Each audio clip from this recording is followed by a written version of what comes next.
Bien, bonjour à toutes et à tous. Aujourd'hui, je vais donc consacrer la séance à approfondir la fonction iconique de l'analogie que j'ai déjà introduite la semaine dernière. Et je vais commencer par rappeler simplement qu'il s'agit d'une analogie hétérogène, puisque elle fonctionne entre deux entités qui sont de nature complètement différente, qu'on considère d'ailleurs l'analogie entre signifiant et signifié, ou entre un son et un signifié, ou entre un signifiant et un concept. Enfin, si vous voulez que vous ayez ici signifiant ou réalisation matérielle du signifiant, ou bien signifié ou concept, dans tous les cas, vous avez une relation iconique, c'est-à-dire ici une analogie hétérogène entre forme et contenu. On avait vu que ces analogies peuvent se présenter sous une forme binaire ou proportionnelle et qu'elles peuvent être de bas niveau ou de haut niveau d'ailleurs. Bon, je ne reviens pas sur petitesse grandeur, j'en avais déjà parlé. Bon, j'avais illustré aussi avec cet exemple de Takete et Maluma qui est quand même extrêmement présent dans la bibliographie sur cette question. On remarque que la plupart, vraiment toutes les personnes, quelles que soient les langues ou les cultures considérées, à qui on demande préférez-vous nommer Takete cette image-ci un peu angulaire ou celle-ci arrondie et Maluma arrondi ou angulaire, tout le monde répond que Takete c'est plutôt la figure angulaire et Maluma la figure curviligne, disons. Ce que montre ce type d'exemple, c'est que alors là, on est apparemment vraiment dans une perspective complètement opposée à la question de l'arbitraire du signe, mais j'y reviendrai tout à l'heure, c'est que les sons eux-mêmes, vous voyez, les sons, le son takete, le son lui-même porte une certaine signification, une signification visuelle en l'occurrence ici. On imagine quelque chose à partir de ce son. D'accord ? De même pour Maluma. On va imaginer une forme plutôt arrondie pour Maluma, une forme plutôt angulaire pour Takete. Donc ça veut dire que les constituants phonologiques, dans certains cas, peuvent être porteurs de signification. Ce qui est bien sûr une idée qui a été longtemps bannie de la linguistique moderne à cause d'une mauvaise compréhension de la perspective saussurienne sur laquelle je reviendrai tout à l'heure. Je ne sais plus si je vous avais signalé cela, mais ce type de recherche ces recherches sont devenues beaucoup plus fréquentes depuis une dizaine d'années, je dirais, à peu près. Elles ont un impact économique immédiat dans le marketing, parce que vous trouvez toutes sortes d'articles sur la question du symbolisme phonétique, sound symbolism en anglais, puisque les publications sont toutes en anglais, dans des revues de marketing, parce que c'est un enjeu extrêmement important pour les marques de savoir choisir des noms qui orientent le client vers telle ou telle information. Alors, je vous avais signalé une première... Alors, ce type de recherche-là qui repose sur le fait de, par exemple, donner des logatomes, ce qu'on appelle des logatomes, ce sont des mots, des non-mots. On choisit des mots qui n'existent pas dans une langue, et puis on demande à des gens de trouver des associations. Donc, ça, c'est un type de méthode, les méthodes psycholinguistiques qui servent à documenter cette question de l'iconicité. Mais il y a un autre type de méthode qui repose plutôt sur des corpus, et je vous avais parlé de cet article de Monaghan, où un travail a été fait à partir d'un certain nombre, une analyse de corpus anglais, et à partir d'un choix d'un certain nombre de termes du corpus, de mots du corpus, une analyse a été faite sur la corrélation entre la distance phonologique et la distance sémantique. Et donc cet article tente à établir que, tout au moins pour le corpus considéré, quand la distance sémantique augmente entre deux mots, la distance phonologique augmente également, et quand la distance sémantique est faible, la distance phonologique est faible également. Ce qui veut dire que des mots proches par leur sens sont aussi proches par leur sonorité.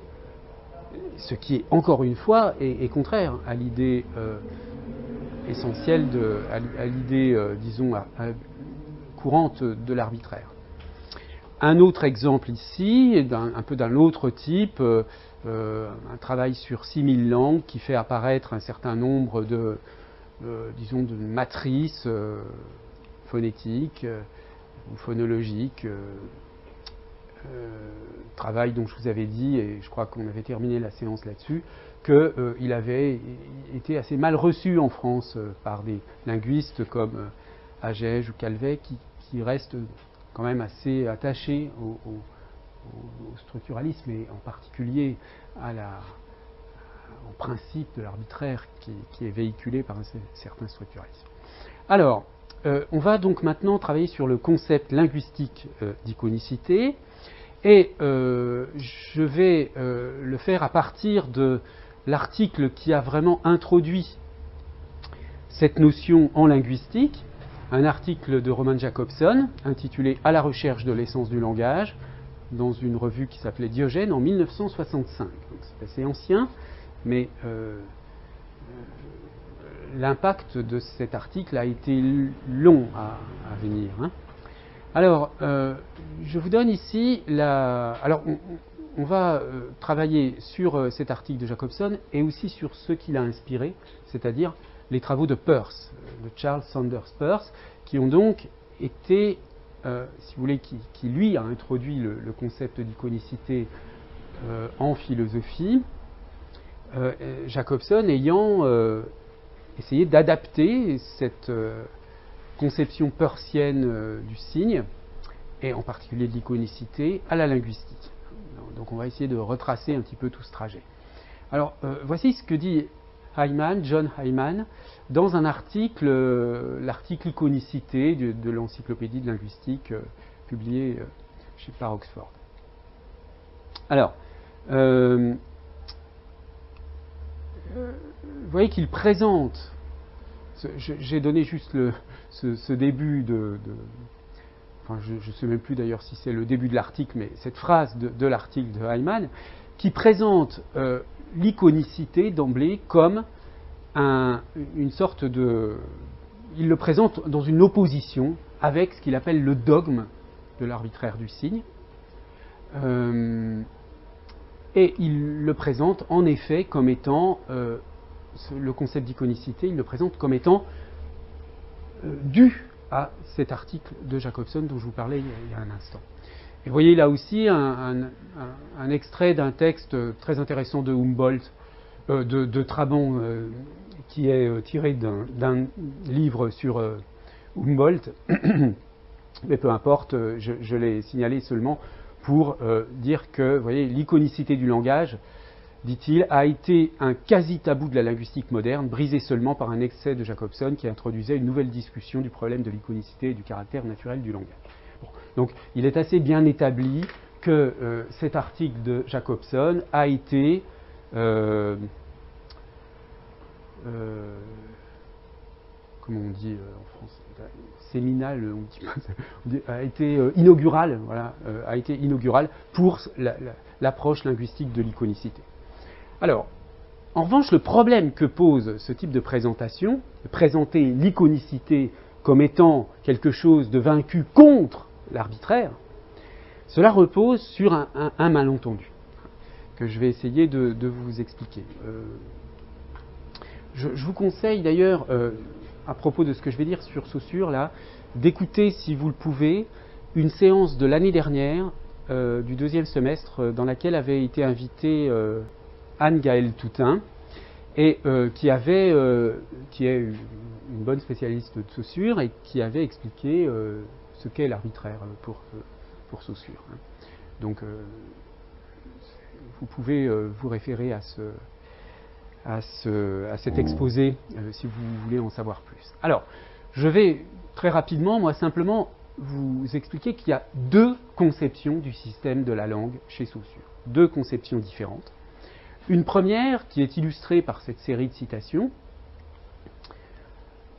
La langue est un système qui ne connaît que son ordre propre.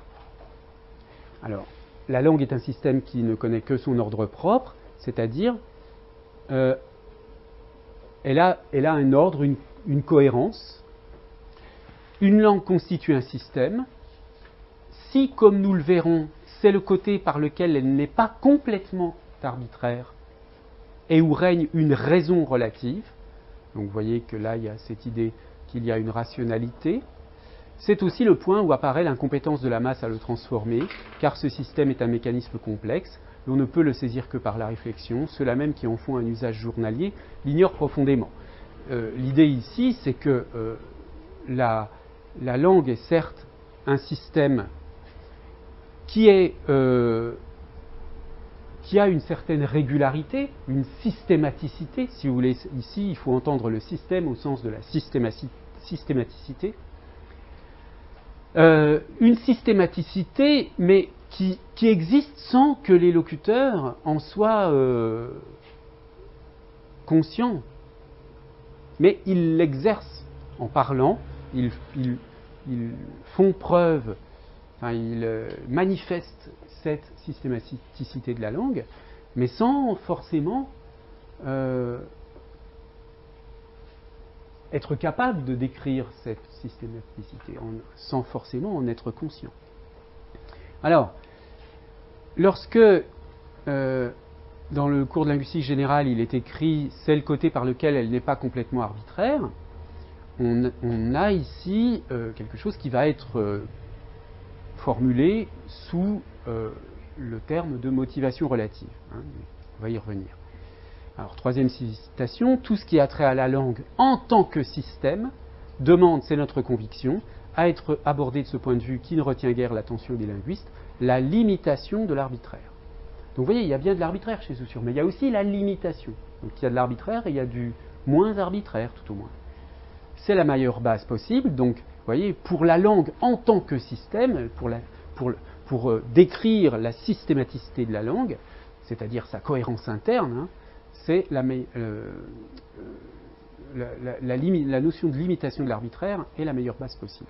En effet, tout le système de la langue repose sur le principe irrationnel de l'arbitraire du signe. Alors vous voyez, là il y a une sorte d'incohérence. Hein. On dit juste avant, tout ce qui a trait à la langue en tant que système demande à être abordé de ce point de vue, la limitation de l'arbitraire, et juste après, on dit, tout le système de la langue repose sur le principe irrationnel de l'arbitraire. Hein. Ça paraît complètement incohérent. Bon, alors cela vient du fait que, vous le savez sans doute, le cours de linguistique générale n'est pas un texte de Saussure. Hein. Il a été écrit par des élèves de Saussure, et c'est justement le rôle des spécialistes contemporains de Saussure que d'essayer de reconstituer, disons, la pensée de Saussure, pour le dire simplement. Hein. Alors, ici, donc, on voit poindre cette deuxième conception du système, hein, qui a quelque chose d'irrationnel. Bien. Donc, l'idée de Saussure ici, c'est qu'il y a de l'irrationnel, fondamentalement, mais que l'esprit réussit à introduire un principe d'ordre et de régularité dans certaines parties de la masse des signes, et c'est là le rôle du relativement motivé. Donc, le point de vue de Saussure, c'est que la langue est en quelque sorte chaotique dans son essence, elle n'est pas entièrement rationnelle, et elle est, cette absence de rationalité, cette irrationalité, est compensée par la motivation relative, c'est-à-dire la systématicité conduit à introduire de la régularité dans quelque chose qui est fondamentalement chaotique, au fond. Et la dernière citation confirme cela. Si le mécanisme de la langue était entièrement rationnel, on pourrait l'étudier en lui-même, mais comme il n'est qu'une correction partielle d'un système naturellement chaotique, on adopte le point de vue imposé par la nature même de la langue, en étudiant ce mécanisme comme une limitation de l'arbitraire. Alors on va voir que, enfin je ne vais pas vous en parler longuement, mais je l'ai fait plus l'année dernière, que chez Guillaume c'est exactement l'inverse. Chez Gustave Guillaume, dont je vais vous parler tout à l'heure, tout de suite d'ailleurs, Gustave Guillaume, lui, met au premier plan de l'analyse linguistique cette systématicité. Et ce qui est curieux, c'est qu'il se présente comme étant un héritier de Saussure, vraiment. Alors, il y a un article assez souvent commenté de Guillaume qui s'intitule « La langue est-elle ou n'est-elle pas un système ?» et qui pose directement la question. Manifestement, il y a eu ce congrès de linguistique en 1949 dans lequel la question a été mise en jeu. Bon. Le point de vue de Guillaume, c'est de s'interroger sur les conditions générales pour l'esprit humain auxquelles la langue a dû et doit satisfaire continuellement. Autrement dit, lui, il adopte un point de vue qu'on dirait aujourd'hui cognitif. Et voyez ici comment Guillaume se présente comme se situant dans la filiation de Saussure en décrivant la langue comme système. Un large courant, je cite donc, un large courant d'approbation a accueilli en 1916, quand parut le cours de la linguistique générale de Saussure, l'opinion qui professe l'auteur que la langue est un système et doit être étudiée en elle-même comme telle. Bon, ce n'est que plus tard, récemment, que des réserves avancées de plusieurs côtés quant à la justesse de ce jugement du grand linguiste ont tardivement ouvert un débat au cours duquel il est apparu que si c'est une vérité aperçue de la plupart que la langue est un système, qu'elle n'est pas, sous les signes qui lui prêtent un corps, une simple individuation d'idées, mais conjointe à cette individuation une représentation des moyens formels mécaniquement liés, faisant un tout mécanique cohérent. Alors, mécanique, ici, renvoie sans doute à ce que Saussure appelle parfois le mécanisme de la langue. C'est une autre façon de parler de la langue comme système au sens de la systématicité, chez Saussure. Un tout mécanique cohérent, que l'esprit emploie à une saisie qu'il voudrait l'intégrale du pensable. La preuve que cette vérité requiert n'avait pas été produite, le système, ne fût-ce que celui d'une langue, n'avait point été démonté. On le déclarait existant, sans faire voir distinctement les rouages et encore moins la loi d'assemblage, qui, faute d'exister autrement que comme relativité réciproque des composants, ne peut être perçu que dans l'abstrait par les yeux de l'esprit. Lecteur dès son apparition du cours de linguistique générale de Saussure, il nous a semblé dès ce moment, et toujours depuis, que la tâche de la preuve et de l'explication complète en la matière était un legs du maître à ses disciples. Bon. Donc, vous voyez que Gustave Guillaume se présente comme héritier de Saussure, en poursuivant son travail, le legs du maître à ses disciples, pour expliquer clairement en quoi la langue est un système, et décrire le système. Bien. Mais, chez Saussure, il y a une autre idée du système, une autre conception du système, qui est en rapport avec donc cette essence chaotique de la langue. C'est la langue comme système de valeurs pures. Alors, je suppose que vous connaissez cela, mais vous savez que dans le cours de linguistique générale, les signes sont définis d'une manière différentielle. Chaque entité linguistique se définit non pas par elle-même, mais par ses oppositions aux autres unités du système. Bon. Donc, ça c'est une autre vue, si vous voulez, une autre conception du système de la langue.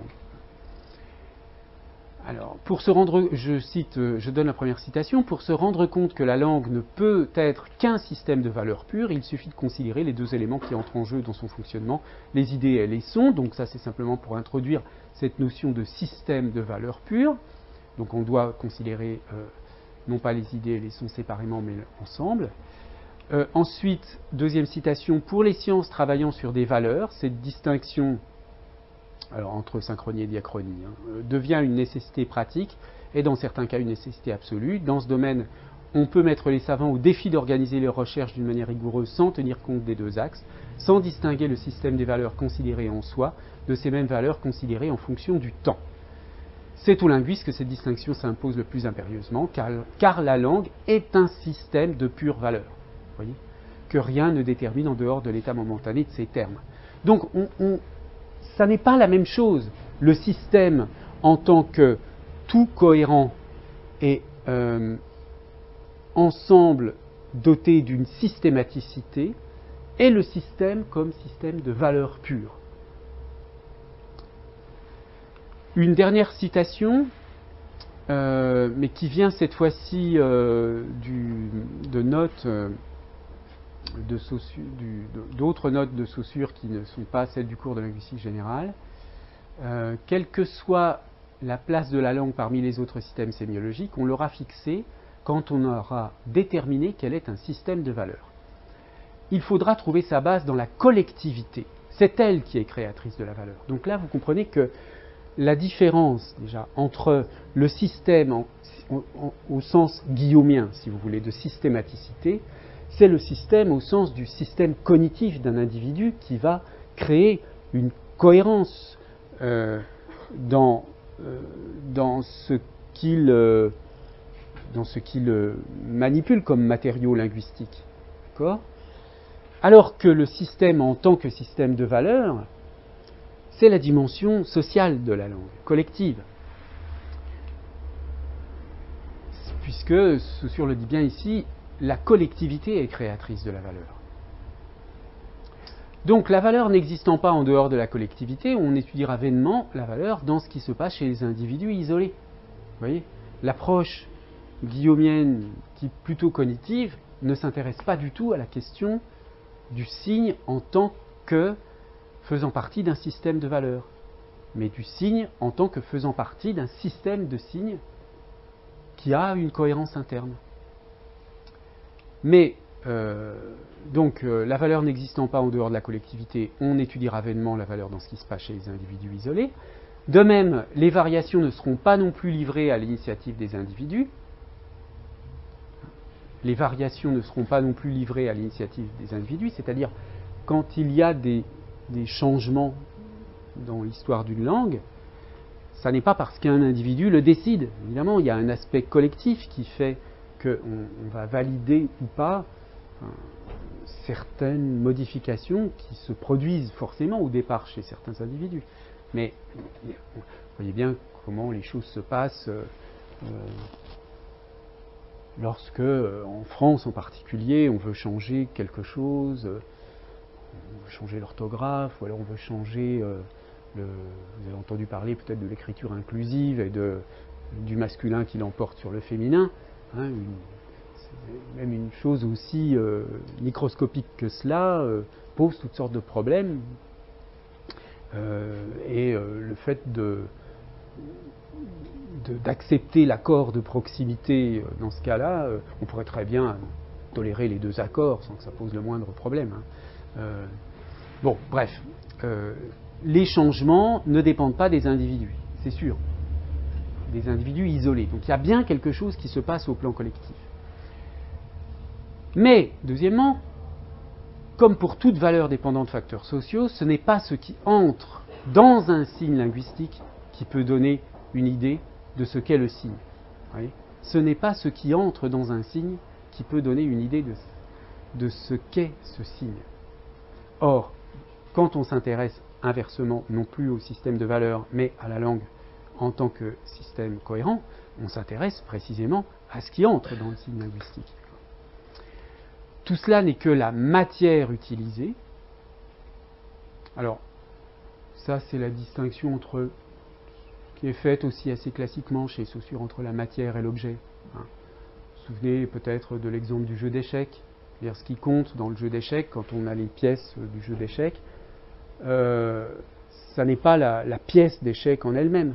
C'est-à-dire que si, par exemple, dans votre jeu d'échecs, vous perdez un pion, vous pouvez le remplacer par n'importe quoi, une pièce de monnaie, Et vous allez pouvoir jouer exactement de la même façon. Ce qui compte, c'est la valeur de la pièce n'aura pas changé, sa matière aura changé. D'accord ? Alors, on peut discuter de ça, parce que précisément,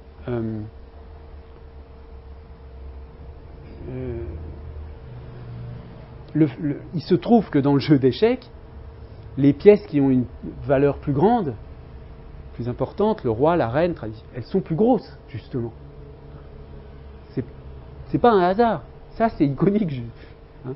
Mais, dans le fond, c'est vrai que, en même temps, si on veut conserver uniquement la valeur des pièces, on peut remplacer n'importe quelle pièce par une autre. Ouais, ce que je vous vois froncer des sourcils. Je redis. Donc, Saussure dit ici, ce qui compte, ça n'est pas ce qu'il y a dans le signe. Ce qu'il y a dans le signe, c'est que la matière. Ce qui compte, ce n'est pas la matière, c'est la valeur. Alors, ce que je veux illustrer avec cet exemple du jeu d'échecs, c'est à la fois illustrer ce que dit Saussure, mais en même temps donner une sorte de contrepoint. C'est-à-dire que, en effet, lorsque je constate que dans un jeu comme le jeu des échecs, je peux remplacer n'importe quelle pièce par un objet quelconque, à condition qu'il n'y en ait qu'une. Hein. Si je commence à jouer aux échecs avec que des pièces de monnaie en disant c'est 2 € le roi, 50 centimes, on n'y arrivera plus là. Hein. Je veux dire, on a beau dire que c'est que la matière, ça compte pas, mais enfin, il y a des limites. Ça va finir par compter à un moment donné. Hein. Ou alors, il faut réapprendre, d'accord ? Donc on apprend bien quelque chose en ayant une vision des pièces. Bon.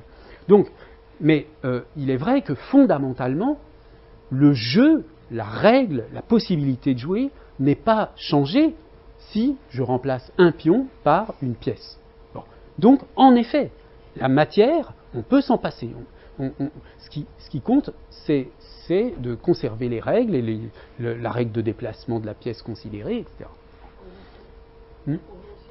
Cette convention-là, oui, qui est la règle du jeu, là, en l'occurrence.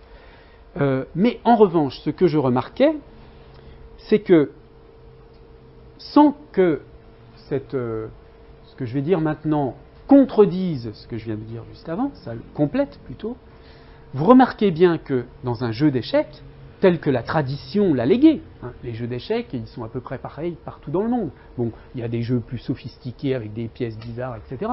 Mais vous remarquerez tout le temps que dans les jeux d'échecs, les pions sont toujours les pièces les plus petites, le roi et la reine sont toujours les pièces les plus grandes, etc. Donc, le signifiant des signifiés que représente chaque pièce, il a bien été construit d'une certaine façon iconiquement par rapport à la valeur de la pièce. Les pièces les plus importantes sont plus grandes, les pièces les moins importantes sont plus petites. Donc, et ça, on ne peut pas dire, enfin, on ne peut pas non plus dire que c'est un individu qui l'a choisi, etc. Je ne sais pas, je ne connais pas l'histoire de l'invention du jeu d'échecs et comment c'est apparu. Il y a sans doute une histoire intéressante à ce sujet, d'ailleurs. Mais voyez que si on s'intéresse au jeu d'échecs en tant que système, aux pièces du jeu d'échecs en tant que système de signes, on va voir qu'effectivement, ça forme système parce que tous les pions sont identiques, ils sont plus petits que les plus grandes pièces, etc. etc. Donc c'est ça l'articulation entre le système en tant que valeur et le système en tant que système de signes, systématicité. Quoi. Bon, donc il conclut au sujet de la valeur. Nous en revenons à ce que nous disions.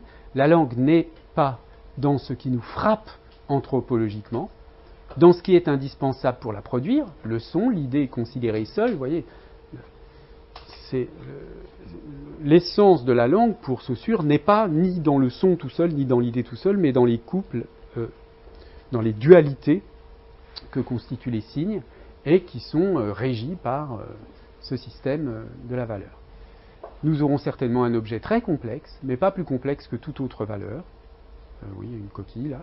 Ce que nous avons dit suffira pour déterminer ce qui rentre ou ce qui ne rentre pas dans la linguistique et pour en classer les différents sujets. Voilà. Alors, au total, donc, il y a bien une ambiguïté de la notion de système chez Saussure.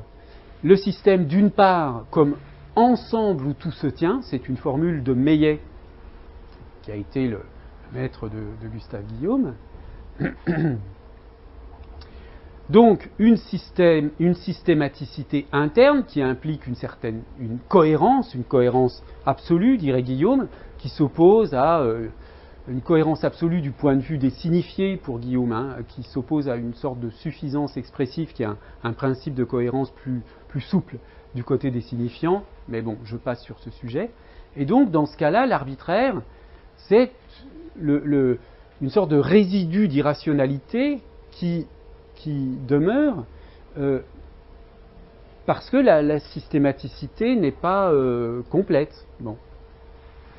Alors que quand on considère le système comme système de valeurs pures, on a, disons, une instabilité fondamentale de la langue, et comme je l'ai dit tout à l'heure, cette conception du système de la langue comme système de valeurs pures est liée à une idée de la langue comme étant naturellement chaotique. Alors, peut-être il faut préciser un peu ces notions d'arbitraire relatif, arbitraire absolu. Donc, je vous rappelle le principe de l'arbitraire. Hein, c'est simplement l'idée que le lien unissant le signifiant au signifié est arbitraire. Donc, l'idée de sœur n'est liée par aucun rapport intérieur avec la suite de sons sœur qui lui sert de signifiant. Le signifié bœuf a pour signifiant bœuf d'un côté de la frontière et ox de l'autre. Bon. Donc ça, tout le monde connaît cela, c'est l'arbitraire du signe.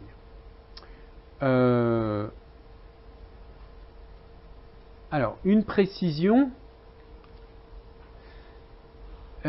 qui montre à quel point cette notion d'arbitraire est essentielle pour Saussure, tout au moins dans la formulation qui est donnée dans le cours de linguistique générale, et qui explique pourquoi on a si longtemps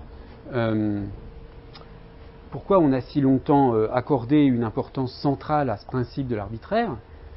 Une remarque en passant, donc je cite ce passage du cours de linguistique générale, une remarque en passant, quand la sémiologie sera organisée, puisque vous vous souvenez que chez Saussure, la linguistique est présentée comme une branche de la sociologie, de la sémiologie, pardon, une branche de la sémiologie. Quand la sémiologie sera organisée, elle devra se demander si les modes d'expression qui reposent sur des signes entièrement naturels, comme la pantomime, lui reviennent de droit. Donc, signe entièrement naturel, c'est-à-dire non arbitraire. Hein. La pantomime, c'est-à-dire faire un geste pour signifier quelque chose. D'accord ? Par exemple, faire comme ça pour dire manger. Ou faire un geste de menace, etc., etc. En supposant qu'elle les accueille, son principal objet n'en sera pas moins l'ensemble des systèmes fondés sur l'arbitraire du signe. Vous voyez qu'il y a quand même cette idée que la sémiologie devra être fondée sur l'arbitraire. En effet, tout moyen d'expression reçu dans une société repose en principe sur une habitude collective, ou, ce qui revient au même, sur la convention. Les signes de politesse, par exemple, sont doués d'une certaine expressivité naturelle. Alors ça, je ne sais pas ce qu'en pensent les étudiants chinois qui sont présents ici, qu'on pense au Chinois qui salue son empereur en se prosternant 9 fois jusqu'à terre. N'en sont pas moins fixés par une règle. C'est cette règle qui oblige à les employer, non leur valeur intrinsèque.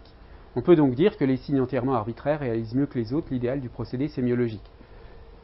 C'est pourquoi la langue le plus complexe et le plus répandu des systèmes d'expression est aussi le plus caractéristique de tous. En ce sens, la linguistique peut devenir le patron général de toute sémiologie, bien que la langue ne soit qu'un système particulier. Donc vous voyez que l'enjeu de cette citation n'est pas mince. C'est l'idée que, puisque il est très clair que les langues sont arbitraires, et que l'arbitraire doit être au cœur de tout système sémiologique, les langues qui apparaissent comme étant une sémiologie particulière dans la sémiologie générale. Hein, je veux dire, vous pouvez étudier la zoosémiotique, par exemple, les systèmes de communication des animaux, enfin bref, il y a toutes sortes de branches de la sémiologie ou de la sémiotique qui existent. Hein, vous pouvez étudier des signes autres que les signes du langage des langues naturelles. Bien, mais l'idée de Saussure ici est de dire qu'il quels que soient les systèmes de signes qu'on utilise, les systèmes linguistiques peuvent servir de modèle. Pourquoi? Parce que avec la langue, on voit bien l'évidence de l'arbitraire. Alors évidemment, souvent dans les signes de politesse, il y a aussi parfois une motivation originaire qui est oubliée, et ce qui compte, encore une fois, c'est pas forcément le geste en lui-même, mais c'est la valeur du geste, bon, pour saluer quelqu'un.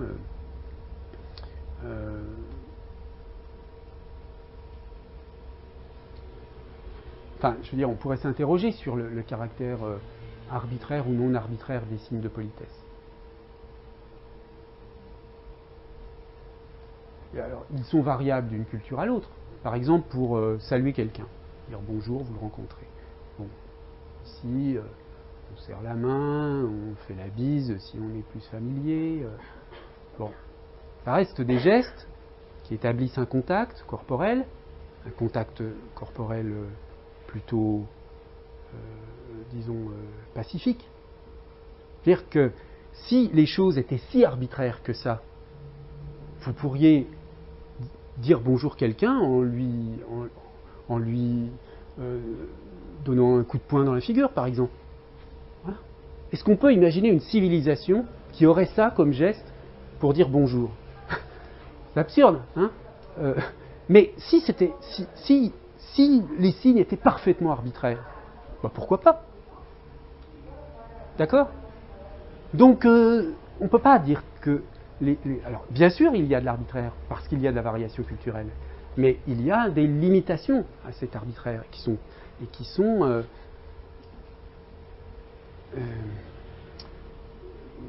en partie examinées par Saussure sous l'angle de l'arbitraire relatif. Donc, l'arbitraire absolu, pas de lien entre signifiant et signifié, ou alors, donc ça veut dire qu'il y a un lien qui est aléatoire, irrationnel. L'exemple, c'est la différence entre les langues. Hein. Les mêmes choses dans les langues sont dites par des noms différents, donc il n'y a aucun rapport. L'arbitraire caractérise tous les systèmes sémiologiques. Il est lié à des conventions.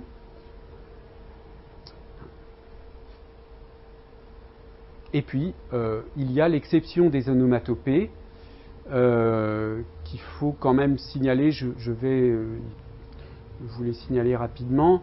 Bon. Vous voyez, dans le cours de linguistique générale, Saussure donne l'exemple, par exemple, de fouet. Fouet dont on a l'impression, en français aujourd'hui, qu'il a peut-être un lien avec le bruit du fouet. Hein, il y a quelque chose qui fouette dans fouet. Mais Saussure dit, bon, de toute façon, il est dérivé de fagus. Donc fagus, ça fouette moins que fouet. Bon. Et c'est juste le hasard de l'évolution phonétique qui a fait qu'on est arrivé à fouet. Donc la qualité de leur son actuel, plutôt celle qu'on leur attribue, est un résultat fortuit de l'évolution phonétique. Très bien.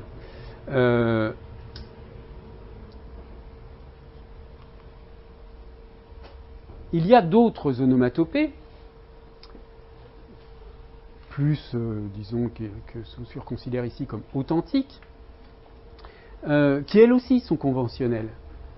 Alors, prends l'exemple de wawa, l'allemand dit wao wao pour le chien. Bon, je ne sais pas comment on dit en chinois pour le bruit du chien. Bon, ouais, ça ressemble quand même beaucoup à l'allemand. Et comment on dit en anglais le chien, le bruit du chien? Je ne sais même pas. Wouf wouf, vous diriez. Ouais. Bon, donc, d'accord, il y a des différences, mais il y a aussi le cri du coq qui est souvent donné comme exemple. Hein. On dit en français c'est cocorico, en anglais en allemand kikeriki, etc. Mais alors d'accord, c'est différent, mais ça se ressemble quand même terriblement. Hein. Bon, les exclamations, même chose. Il peut y avoir des différences entre les langues. Bon, aujourd'hui, il y a quand même beaucoup de travaux sur ces sujets qui montrent que il y a quand même de la régularité dans tout ça. Alors, l'arbitraire relatif maintenant, chez Saussure. Voici comment il est présenté dans le cours de linguistique générale. Le principe fondamental de l'arbitraire du signe n'empêche pas de distinguer dans chaque langue ce qui est radicalement arbitraire, c'est-à-dire immotivé, de ce qui ne l'est que relativement. une partie seulement des signes est absolument arbitraire. Chez d'autres, intervient un phénomène qui permet de reconnaître des degrés dans l'arbitraire sans le supprimer. Le signe peut être relativement motivé. Alors, les exemples que donne Saussure sont par exemple ceux-ci. Alors, il va dire 19 c'est relativement motivé, 20 c'est arbitraire, Cerisier relativement motivé, Fresne arbitraire, Vacher relativement motivé, Berger arbitraire. Alors pourquoi ? Parce que 20, si vous apprenez le français qu'on ne vous a jamais appris ce mot, vous ne pouvez pas deviner son sens. Mais si vous connaissez le sens de 10, si vous connaissez le sens de 9, vous pouvez deviner le sens de 19. Bon, à condition de savoir que ça veut dire 10 plus 9 et pas 10 fois 9, mais bon, vous pouvez deviner le sens. Donc, pourquoi Saussure considère que c'est relativement motivé ?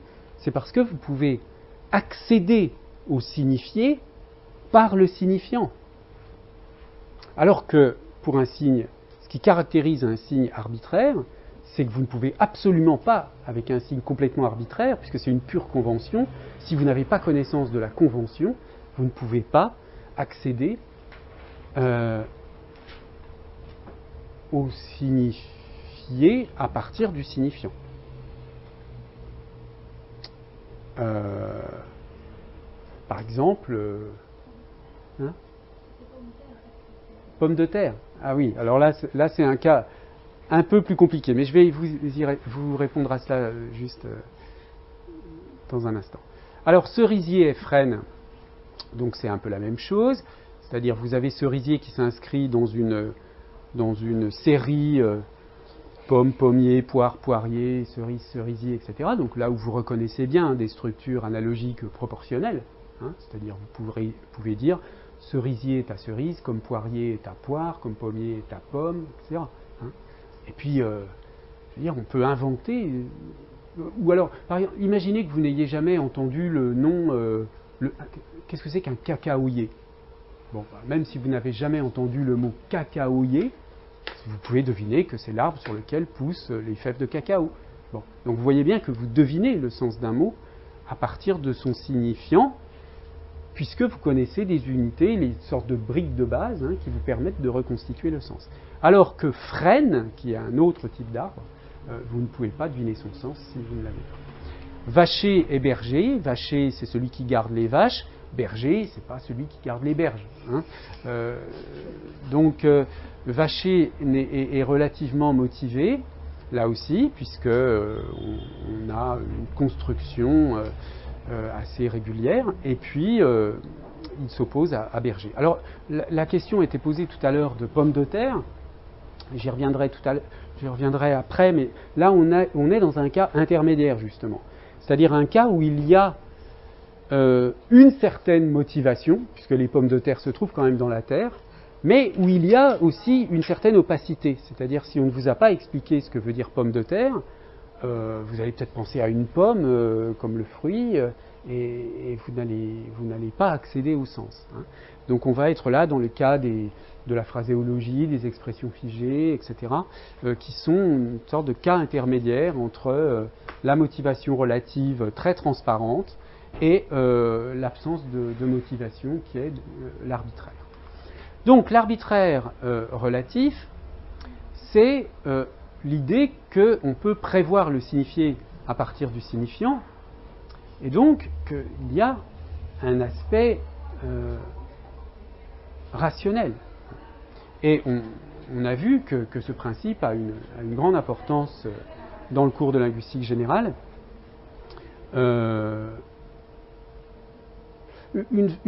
C'est-à-dire le principe de la motivation relative. Rappelez-vous les citations que j'ai données tout à l'heure, lorsque on a vu que Saussure disait, voilà, tout ce qui relève du mécanisme de la langue doit être abordé du point de vue de la motivation relative, etc., etc. Bon, pour vous donner une idée de la façon dont je conçois ce lien entre arbitraire absolu et arbitraire relatif, et vous montrer l'impact que peut avoir la systématicité dans certains systèmes de signes, il y a un exemple simple que je prends toujours, qui est celui des noms de nombres, enfin des déterminants numéraux. D'accord ? prenons le cas en français, mais on pourrait le faire dans toutes les langues. En français, vous avez un certain nombre de nombres à connaître pour pouvoir comprendre ou produire n'importe quel nombre. Vous en avez quoi, une vingtaine à peu près, c'est-à-dire vous comptez 1, 2, 3, 4, 5, 6, 7, 8, 9, 10, 11, 12, 13, 14, 15, 16. À partir de 17, c'est déjà relativement motivé, 18 aussi, 19 aussi. Ensuite, il y a 20, 21, c'est relativement motivé, etc. Ensuite, il y aura 30, ensuite, il y aura 40, 50, 60, 70, c'est relativement motivé, 80 aussi, 90 aussi, 100, et 1000, 1 million, etc. Vous voyez, c'est très peu. Et avec donc un tout petit nombre de signes de base qui sont arbitraires, mais complètement arbitraires, vous fabriquez une infinité de noms de nombres. C'est-à-dire que si par exemple je vous dis 3 472 592, il est à peu près certain que vous n'avez jamais entendu ce mot-là, hein, mais vous le comprenez. Donc c'est bien de la motivation relative. Et vous le comprenez parce que vous maîtrisez la quinzaine de signes arbitraires qu'il faut. Mais si vous comptez, si vous faites la proportion entre le nombre de signes motivés, relativement motivés, par rapport au nombre de signes arbitraires, vous voyez que dans le cas des noms de nombres, il y a un très grand nombre de signes relativement motivés, un tout petit nombre arbitraire, donc la motivation, elle tend vers l'infini, et l'arbitraire, il tend vers zéro. D'accord ? Donc, quand on a des systèmes, les systèmes de nombres sont un peu particuliers, bien sûr, mais vous avez d'autres systèmes, par exemple, le système du genre, les systèmes de la conjugaison, enfin des désinences verbales, etc., la flexion verbale, qui sont aussi assez réguliers et qui manifestent un taux de motivation relative assez important. Hein. Donc cet arbitraire relatif, il est extrêmement important, il décrit en fait la systématicité des langues, ce qui est régulier, ce qui est systématique, donc ça n'est pas rien. Hein. Donc comprenez que c'est quand même assez étrange de retenir, enfin mais c'est l'histoire qui s'est faite comme ça, hein. On a retenu de Saussure l'arbitraire. De Saussure, du cours de linguistique générale, on a retenu l'arbitraire présenté comme étant le premier principe de la linguistique générale. Donc, je vais en reparler un tout petit peu après, mais la raison pour laquelle je vous explique tout cela, c'est pour vous situer la perspective de l'iconicité dans une perspective non pas opposée, mais complémentaire à la perspective de l'arbitraire, l'arbitraire restant valable tant que vous décrivez la langue comme système de valeurs. Bien, alors je vous propose de faire une petite pause, et puis on se retrouve dans 5-10 minutes.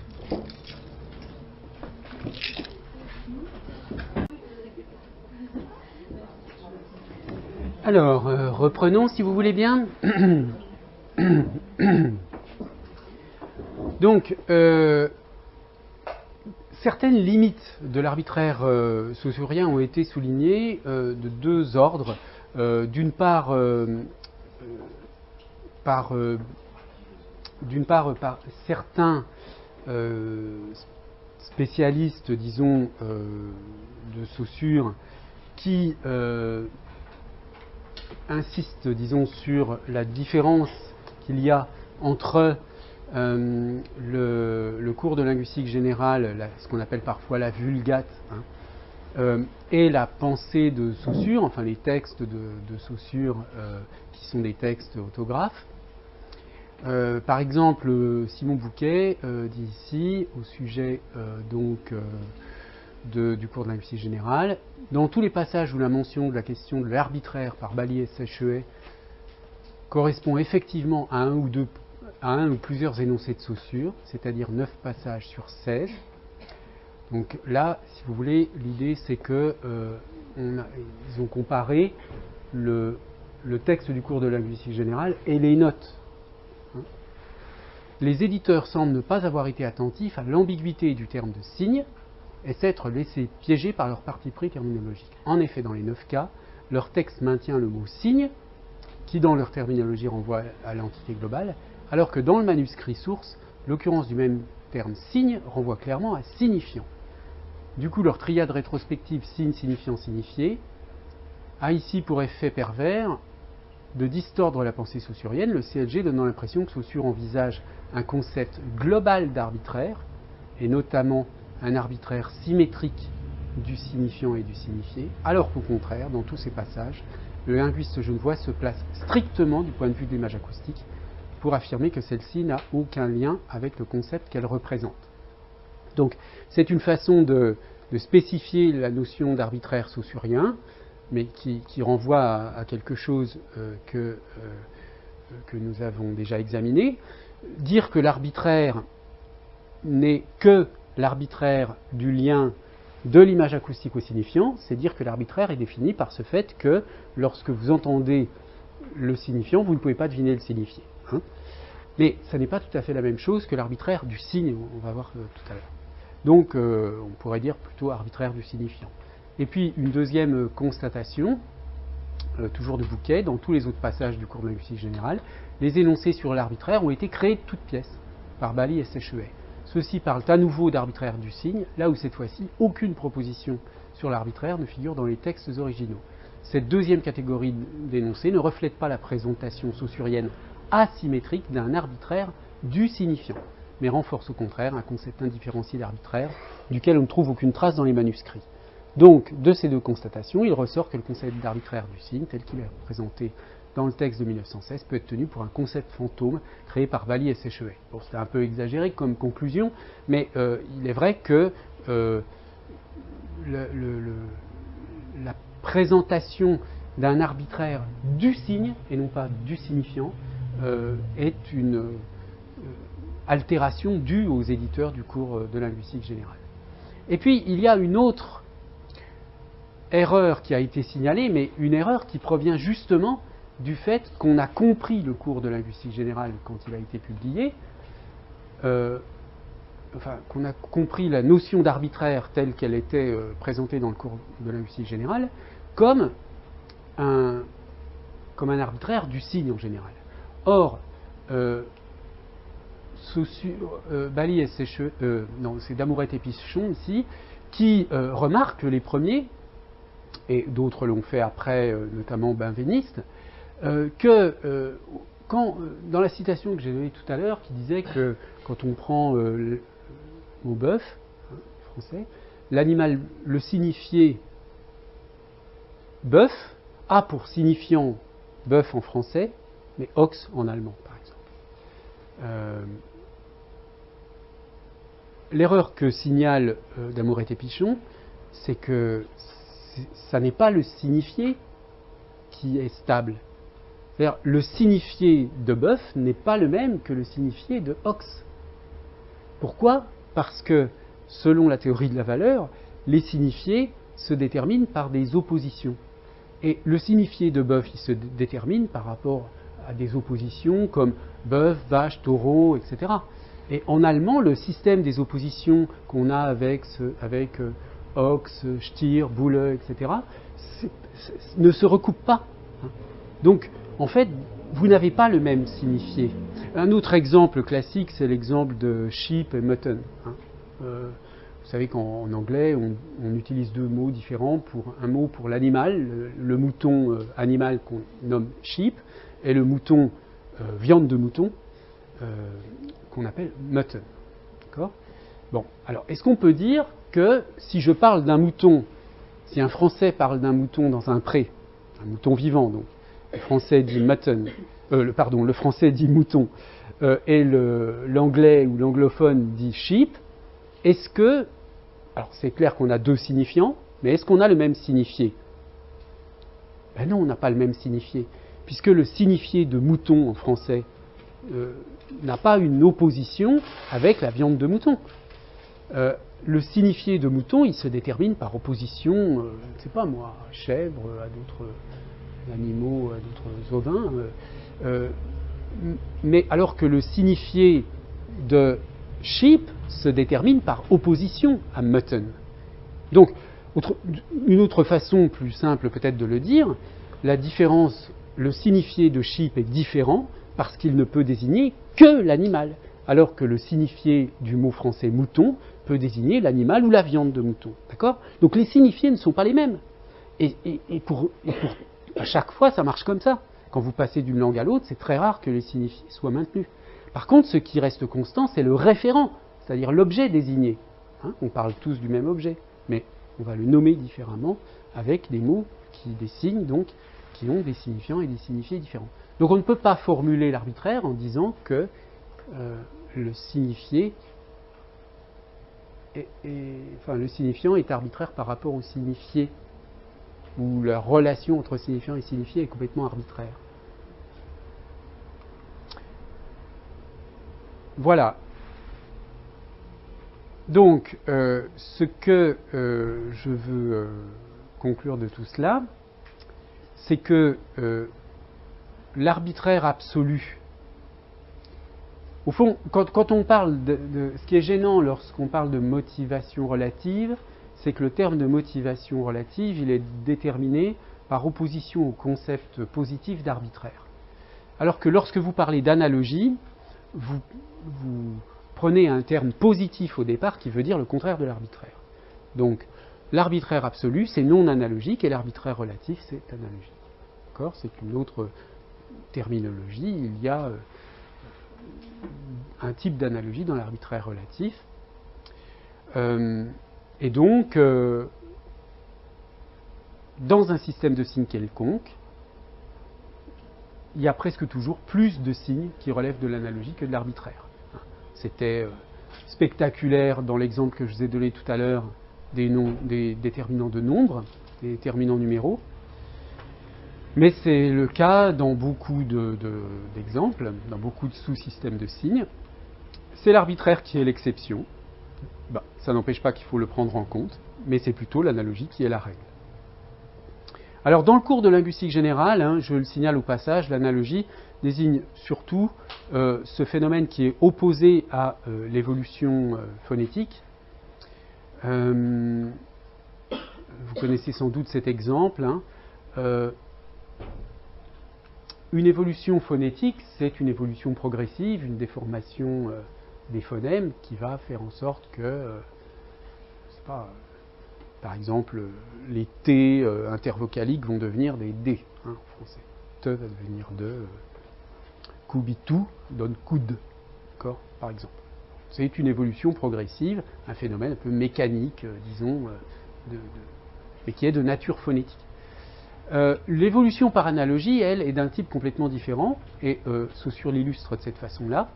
On avait en latin un couple, pour fabriquer, un couple, disons, nominatif-accusatif, qui établissait donc un parallèle, une analogie, onos, onosem, orator, oratorem.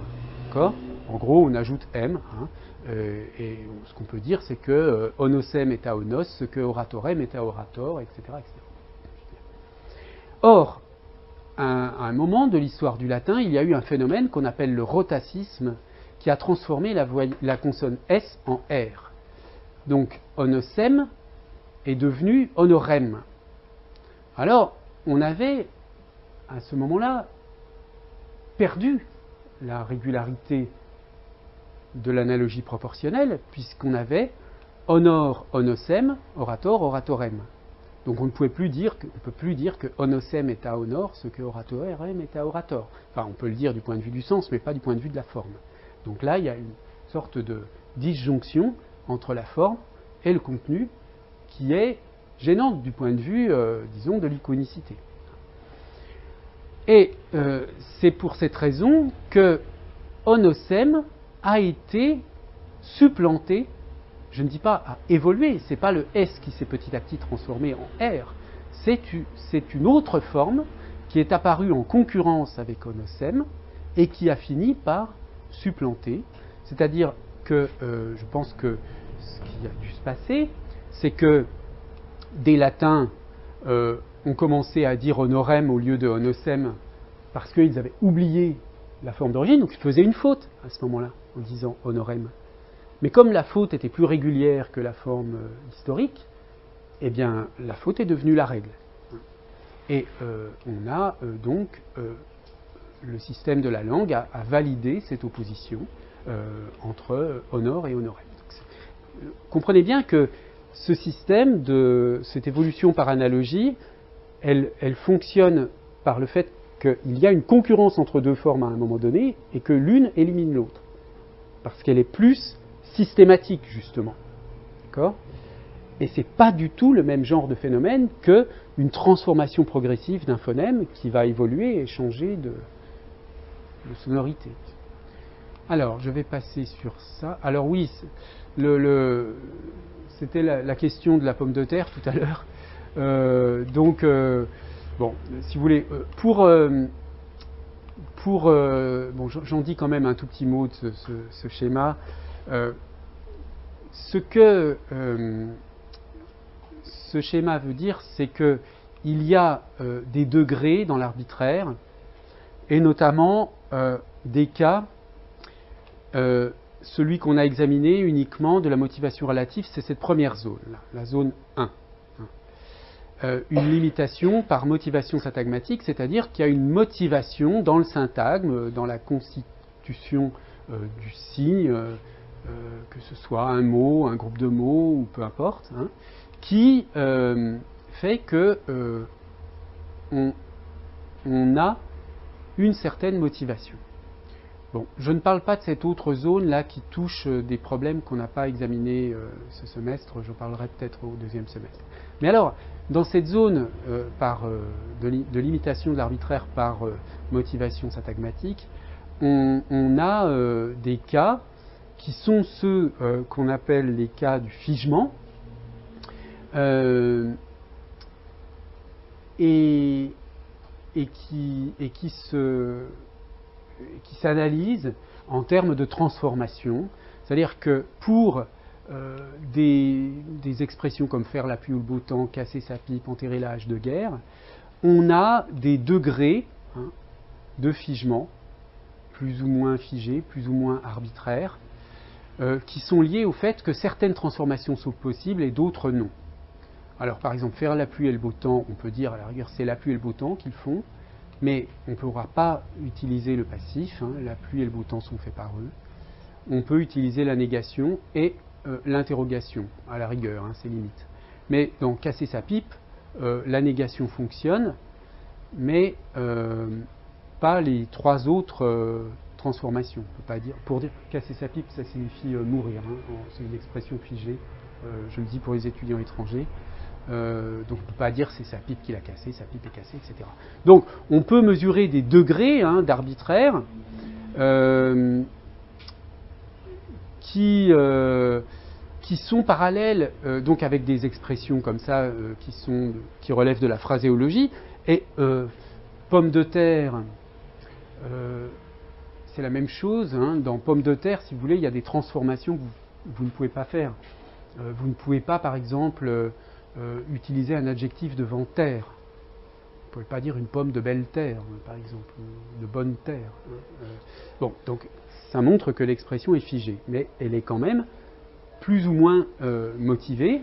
Et alors, vous voyez le parallèle qu'on peut faire entre des expressions plus ou moins figées ou arbitraires, entre enterrer la hache de guerre, faire la pluie et le beau temps, casser sa pipe, donc qui vont du moins figé au plus figé. Vous voyez, enterrer la hache de guerre, il y a un lien entre, pour dire enterrer la hache de guerre, c'est-à-dire faire la paix, un lien entre le sens et entre le sens global de l'expression et le sens des mots qui composent cette expression. Il y a un lien assez facile à comprendre. Dans casser sa pipe, c'est un peu plus compliqué quand même le lien.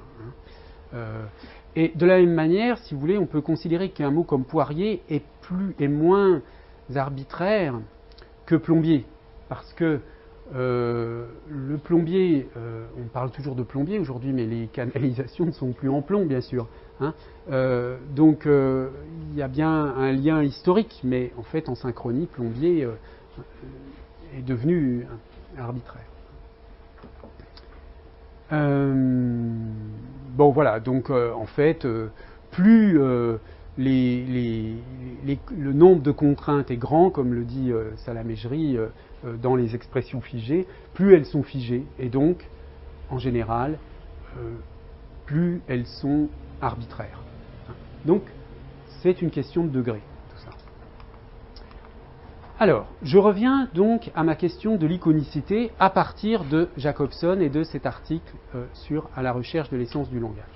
Donc, vous avez bien compris, l'idée, c'est de dire que cette problématique de l'iconicité, elle est compatible avec le saussure de l'arbitraire, avec le saussure du système de la langue comme mécanisme de la langue, au sens de la systématicité du système, mais elle n'est pas pertinente par rapport à la question du système de valeurs. Mais vous voyez que ce sont deux orientations de recherche d'une certaine façon. Ce sont deux problématiques de recherche. Soit vous travaillez plus sur la dimension sociale de la langue et sur le système de valeurs, sur les règles du jeu d'échecs, soit vous travaillez plus sur le rapport entre les règles et les objets qui vont manifester ces règles. Dans ce cas-là, vous travaillez sur le mécanisme interne de la langue. Bon. Donc on n'est pas forcément anti-saussurien lorsque on travaille sur l'iconicité. Alors,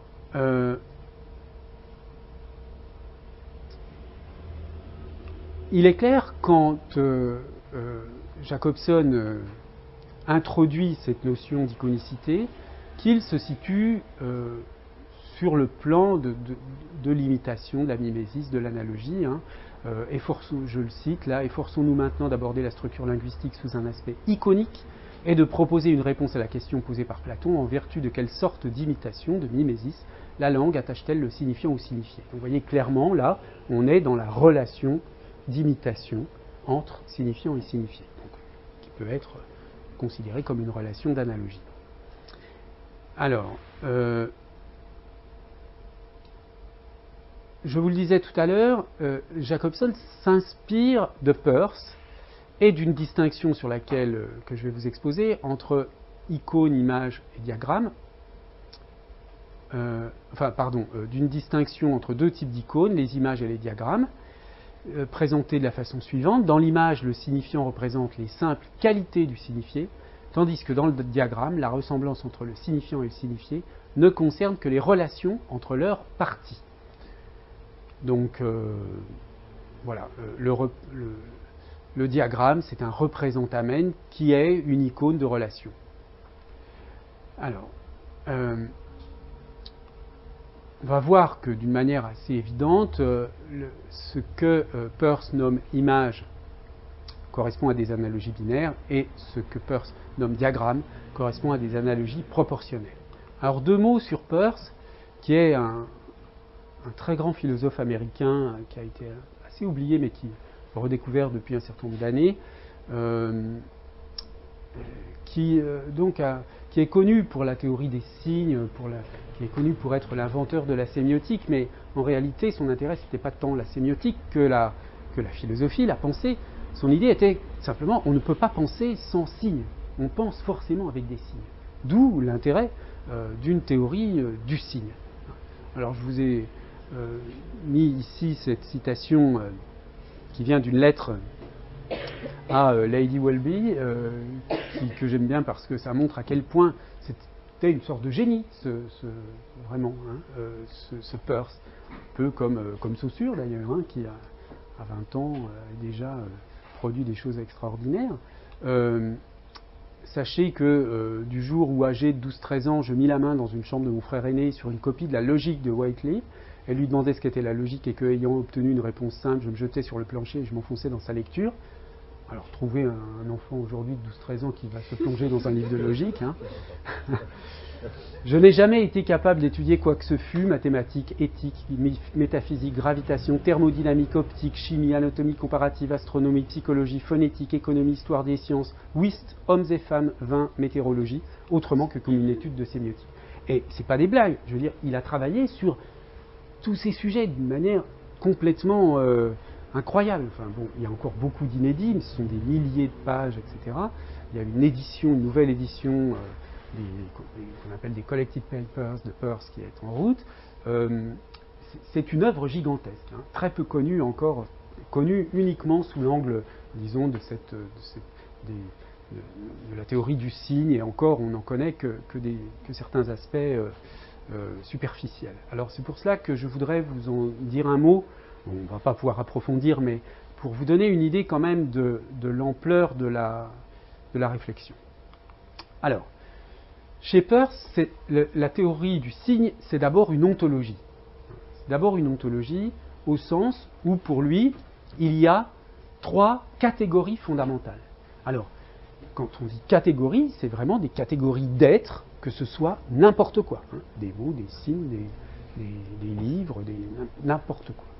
Il y a 3 catégories d'être.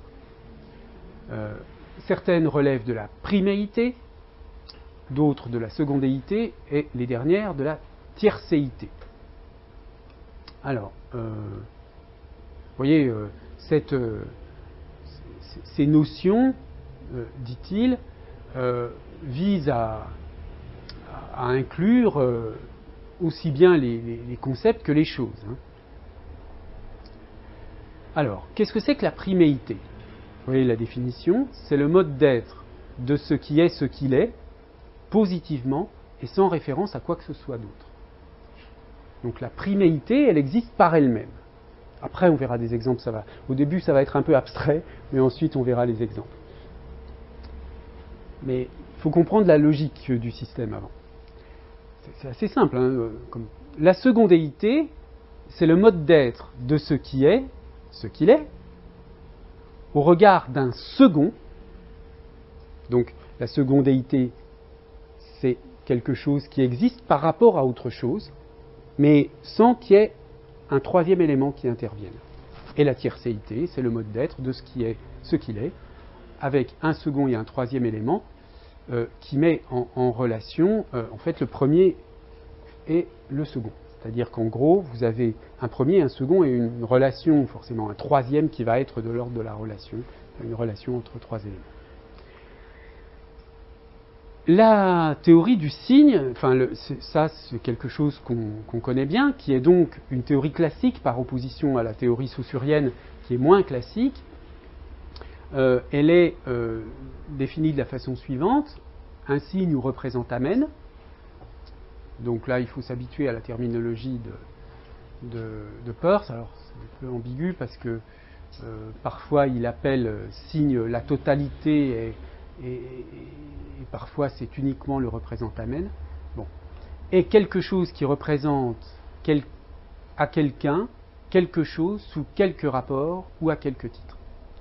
Il s'adresse à quelqu'un, c'est-à-dire crée dans l'esprit de cette personne un signe équivalent, ou peut-être plus développé. Ce signe qu'il crée, je l'appelle l'interprétant du premier, c'est-à-dire, autrement dit, c'est la signification du signe. Mais il est présenté comme étant un autre signe. Ce signe représente quelque chose, son objet. Il représente cet objet non sous tous les rapports, mais par référence à une sorte d'idée que j'ai appelée quelquefois le fondement du représentamen, ground, c'est une notion importante. Donc, vous avez une théorie du signe dans laquelle vous avez un représentamen ou un signe qui est l'équivalent, si on veut, pas l'équivalent puisque c'est un système ternaire et le système saussurien est binaire, mais grosso modo c'est le signifiant ou la forme du signe. Il y a l'objet désigné, l'objet du signe, mais qui, attention, c'est l'objet selon un certain point de vue, et puis l'interprétant qui, grosso modo, correspond à la signification. Sauf que chez Peirce, l'interprétant est lui-même un signe qui va être interprété, donc si vous voulez, ça laisse ouverte la possibilité d'une interprétation en droit infini. Alors, maintenant, les signes, une fois qu'on a compris le système de la priméité et de la secondéité, enfin les catégories ontologiques, priméité, secondéité, tiercéité, une fois qu'on a compris ça, une fois qu'on a le système des signes avec les 3 constituants, le représentamen, l'objet et l'interprétant, on applique la trichotomie peircienne à la typologie des signes. Donc, vous pouvez voir le signe de 3 façons différentes. soit vous le voyez comme une priméité, soit vous le voyez comme une secondéité, soit vous le voyez comme une tiercéité. Si vous le voyez comme une priméité, vous voyez le signe en lui-même, pour lui-même, sans considérer autre chose. D'accord ? Si vous voyez le signe comme secondéité, vous analysez la relation du signe avec son objet. Et si vous le voyez comme une tiercéité, vous regardez la relation du signe à son interprétant, à sa signification, via son objet, pour tel objet. Et alors, la triade peirsienne qui est appliquée ici, enfin la trichotomie peirsienne, qui distingue trois perspectives sur le signe, celle de la priméité, celle de la secondéité, celle de la tiercéité, elle se redouble, encore une fois, à l'intérieur de chaque catégorie. C'est-à-dire que dans le premier cas, là, vous vous intéressez au représentamen, pour lui-même d'une certaine façon. Mais le représentamen lui-même, vous pouvez le voir comme priméité, comme secondéité, comme tiercéité. Là, la secondéité, c'est la relation signe-objet. Cette relation, vous pouvez la voir comme une priméité, comme une secondéité, comme une tiercéité. Et enfin, dans le cas de la tiercéité, la relation du signe à son interprétant, vous pouvez la voir comme une priméité, comme une secondéité, comme une tiercéité. Donc déjà, rien qu'en voyant cela, vous voyez que cette fameuse distinction symbole, icône, index, que tout le monde connaît à peu près, elle se situe dans un système quand même beaucoup plus large et beaucoup plus général, dans une particularité de la relation. Et ce qui va être important pour nous, c'est de comprendre les enjeux de ce concept d'icône. Alors, on peut représenter les choses également de la façon suivante. Donc là, j'ai reproduit simplement priméité, secondéité et tiercéité à la fois pour le signe en lui-même, la relation signe-objet et la relation signe-représentamen, donc qui correspond à ces trois grandes catégories là. Et puis là, les trois perspectives à chaque fois. Alors j'ai précisé ici que, disons, la façon dont Peirce décrit parfois, plus concrètement, si vous voulez, les types ontologiques de priméité, secondéité, tiercéité. La priméité, c'est de la qualité pure, en fait. C'est la qualité pure des choses, des objets, etc. Et elle est de l'ordre du pur possible. La secondéité, elle est de l'ordre du fait, de l'existence, il y a une dimension spatio-temporelle, et la tiercéité, plutôt de l'ordre de la loi ou de l'habitude. Alors, là, je vais peut-être passer sur ce point parce que c'est un point technique qui ne nous intéresse pas forcément, mais en réalité, il y a une sorte de hiérarchie entre les signes qui fait qu'il y a un nombre limité de types de signes possibles. Mais je passe. Alors, je vous donne des exemples maintenant. Les exemples que donne Peirce pour les 10 classes de signes. Alors, vous voyez le calicigne, ce que j'appelle calicigne iconique crématique. Donc, ah oui, c'est vrai qu'il faut quand même que je vous explique ça pour passer à ça. C'est-à-dire que, vous voyez, là, on a vu, donc, pardon. Voilà.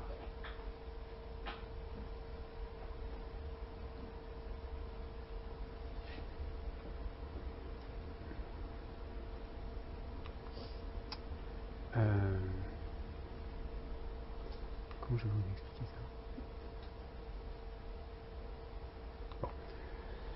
ça ? Bon. Le calicigne, donc, vous voyez, c'est l'idée qu'on prend le signe en lui-même,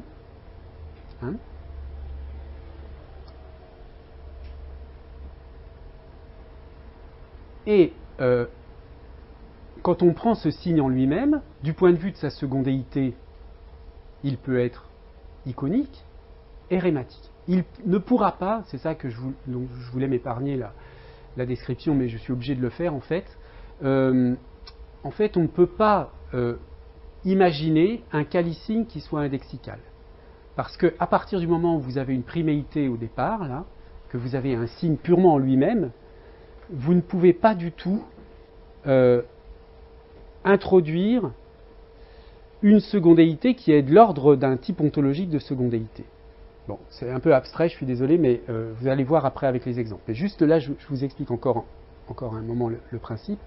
Donc vous allez avoir un premier type de signe qu'on va dire, ça va être un calicigne iconique rématique. C'est-à-dire que c'est un signe qui est de l'ordre de la priméité et qui peut être vu sous tous ces angles-là. Le saint signe, lui, va pouvoir être examiné du point de vue de l'icône ou du point de vue de l'index, pas du point de vue du symbole. Parce que là encore, on tomberait dans une tiercéité qui n'est pas possible avec un type ontologique de secondéité de départ. Donc le deuxième type de signe, ça va être le saint signe iconique grammatique, le saint signe indexical dissicile. Et puis, dans le cas du légisigne, toutes les possibilités sont ouvertes. Donc, vous voyez, ça nous donne un nombre de types de signes limités. Le calicigne iconique rématique, le saint signe iconique rématique, le saint signe indiciel rématique, indiciel dissent, etc., etc. Alors, maintenant les exemples, pour bien comprendre.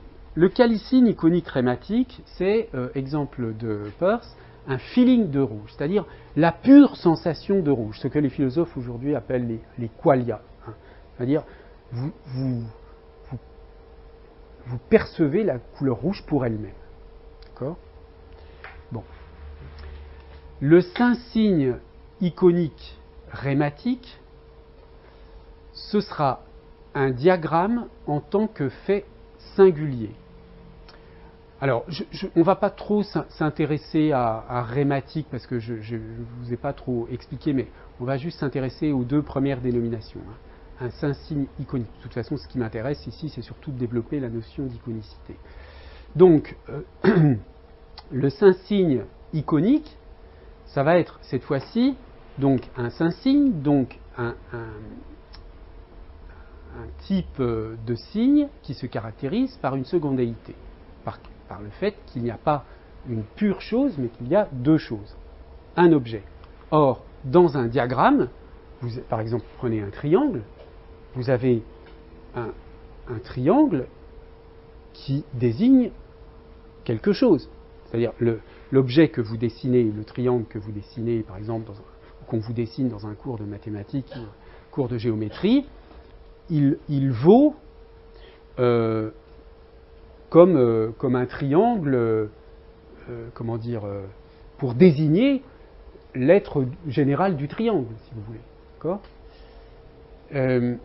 Mais ici, on le prend, on va dire qu'il est iconique parce qu'on va considérer ce triangle comme étant un triangle, disons, effectué dans une circonstance particulière, qui aura une certaine forme, le dessin aura une certaine apparence, etc., etc., par exemple, et on l'opposera au diagramme indépendamment de la singularité factuelle, c'est-à-dire au diagramme pris comme un pur exemple de triangle sans qu'on s'intéresse aucunement à la façon dont il est dessiné, etc. C'est juste pour le concept de triangle. Et c'est ça qui va faire la différence entre le saint signe et le légisigne, puisque ici, on est dans l'ordre d'une convention. C'est le fait que je dessine un triangle qui compte, pas le fait qu'il soit grand, petit, etc., etc. Bien. Alors, je passe sur les autres. Des exemples maintenant linguistiques. L'adverbe enfin. On va le considérer comme un légisigne en tant que il est simplement un mot de la langue française. Donc il y a une convention pour apprendre ce mot, c'est un légisigne, il relève de la convention. On va l'utiliser comme saint signe lorsque on l'emploie à l'écrit et à l'oral. Et vous voyez que le saint signe, donc si je dis enfin dans une phrase, il est une occurrence du légisigne. Quand je considère enfin en tant que légisigne, je le considère en tant que simple mot de la langue française, comme mot qui existe dans le dictionnaire. D'accord ? C'est ça la perspective du légisigne sur un mot. Mais la perspective du saint signe, c'est l'emploi de ce mot. Hein ? Le mot, il est employé. Il y a une occurrence du mot enfin. Donc vous voyez, c'est juste l'opposition, là, ça revient, langue discours, phrase énoncée, ou énonciation, si vous voulez, etc. Mais ce qui est intéressant, qui est plus original, c'est ça, c'est la dimension du calicigne, c'est-à-dire que ce enfin, il va, selon les circonstances, avoir des propriétés acoustiques voyez, c'est pas la même chose de dire, mais à quelqu'un, je sais pas, enfin pour dire, mais enfin, dépêche-toi, etc. Ou alors, enfin, ce cours est terminé, est bientôt terminé, etc. Vous voyez, bon, donc il va y avoir des différences qui ne relèvent pas, disons, uniquement, enfin, quoi. Bon, il peut y avoir des différences, des particularités de la prononciation de ce mot. Alors, je prends Meuglé, un autre exemple. On va le considérer comme une icône en tant que c'est une formation d'origine onomatopéique. Donc, quand je dis, puisque Meuglé vient du nom du cri de la vache Meug, on va le considérer comme un index dans cette vache Meugle, puisque cet énoncé renvoie avec le présent au présent du locuteur, et puis comme un symbole, parce que c'est juste un verbe de la langue française. Pour ici, la semaine dernière, je vous disais que le i renvoie au petit, à l'étroit, au léger, mais ça renvoie aussi au proche par rapport au a qui renvoie au lointain. Et en français, on a bien ici, là, etc. Bon, eh bien, on peut considérer qu'il y a une dimension iconique dans ici, puisque ça renvoie à la proximité, qu'il y a une dimension indexicale puisque le ici renvoie à la situation spatiale du locuteur, ce qui est bien connu, et puis comme un symbole simplement, puisqu'il est adverbe de la langue française. Donc vous voyez que ce système de signes, disons cette classification des signes selon Peirce, vise non pas à dire que tel objet appartient à telle catégorie de signes, mais qu'un objet donné peut être vu dans la perspective de tel aspect du signe. Bien, alors écoutez, je vais donc arrêter sur cela. Je serai obligé de reprendre, mais alors donc au deuxième semestre, puisque la semaine prochaine nous avons nos 3 exposés. Donc peut-être, est-ce que vous avez des questions sur la réalisation des exposés? Vous essayez de tenir dans 15 minutes chacun, et puis on aura une discussion après chaque exposé. Vous prévoyez des PowerPoint tous, Vous pouvez soit prendre votre ordinateur, soit je vous prête le mien, comme vous voulez. D'accord? Merci beaucoup, et donc à la semaine prochaine.